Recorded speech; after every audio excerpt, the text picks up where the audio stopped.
اجمل نقله بريليانت موف من ماجنس كارلسن. هنا ماجنس كارلسن بيلعب بالقطع البيضاء وخصمه بيلعب بالقطع السوداء. هنا النقله اللي اتلعبت من ماجنس كارلسن ان كان في بيدق على الاف 4 وهو كاله بالوزير. دلوقتي ماجنس كارلسن مزود الضغط على مربع الاف 7 وحاليا هو طالب تهديدات. فهنا خصم ماجنس كارلسن حب ان هو يعمل شويه كاونتر اتاك ولعب روك على الاي 2 بتشيك. هنا لو ماجنس كارلسن اتحرك بالملك على الجي 1 دي نقله بلندر عشان هياخد كش مات في نقلتين. بعد ما بيتحرك بياخد كش مات. فاونلي موف هنا بعد الكش ان هو يتحرك بيست موف واونلي موف على الانجن كينج على الاتش 1 بحيث ان هو يمنع المات. وهنا خصم ماجنس كارلسن حب ان هو يكمل في الضغط بتاعه ويلعب كوين على الاف 2 يقول له هات مات في واحد، ولكن النقله دي بلندر. وهنا وقف الفيديو وحاول تعاقب النقله دي.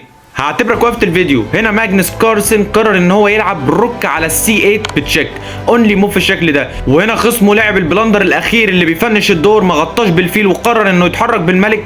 وهنا ماجنس كارلسن قرر ان هو يلعب نقله بريليانت موف من الخيال. بوم كوين على الاتش 6 وزير على الهوا. هتعمل ايه؟ كش مات في نقله واحده ما بتتحلش. هتقول لي طب لو كلب الملك، هقول لك لو كلب الملك روك على الاتش 8 بتشيك ميت. هتقول لي طب ولو كلب البيدق، لو كلب البيدق رك على الاف 7 بتشيك ميت. تضحيه وزير من الخيال من ماجنس كارلسن. وهنا ماجنس ظهر لكم وهو بيلعب روك على السي 8 بتشيك. وهنا خصمه قرر انه يتحرك بالملك ودي نقله بلندر. وهنا ماجنس كارلسن بشياكه بيحرك الوزير على الاتش 6 وبيضحي بيها تضحيه من الخيال. وخصمه هنا بيقرر انه يستسلم.